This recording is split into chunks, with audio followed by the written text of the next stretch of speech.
Pakistan people's party minority wing taluka Qazi Ahmed तरफा Sher Muhammad colony में power show. PPP minority wing taluka Qazi Ahmed सदारती उम्मीदवार कामरेड राजा ठाकुर जीवन भीड़ ऐं गुलाब सोची तरफा शेर मोहम्मद कॉलोनी में एक पावर शो कयो वियो, जंहिंमें नवाबशाह डिविजनल सदर चंदूमल, रमेश कुमार, अनिल कुमार, पीपीपी सिटी काजी अहमद जे सदर इंजीनियर गफ़ार जतोई, कुर्बान लाशारी कामरेड मोहम्मद सलीम फासकेली, लखमीर ठाकुर ऐं ॿियनि आयल महिमाननि खे सिंध जी सक़ाफ़त खे वरजाईंदे अजरकनि जा तोहफ़ा ॾिना। ठाकुर बिरादरी जी लखमीर ठाकुर ख़िताब कंदे चयो त असां ठाकुर बिरादरी सदियुनि खां पाकिस्तान पीपल्स पार्टी सां आहियूं। असांजो जीअण मरण पीपी सां आहे।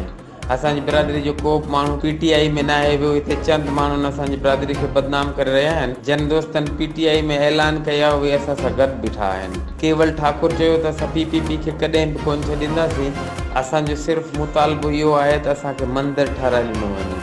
ॿिए तरफ़ अक़लीस बिरादरी समेत कारकुननि जी वॾे तादाद में जलसे में शिरकत। 27 फरवरी ते पंहिंजे क़ाइद जो ज़बरदस्त इस्तक़बाल करणु ऐं इस्लामाबाद ते वञण जो ऐलान। HRJDU न्यूज़ 3 वक़्त ताईं बसि एतिरो ई। वधीक तफ़सीली ख़बरनि लाइ विज़िट कयो असांजो YouTube चैनल HRJDU न्यूज़।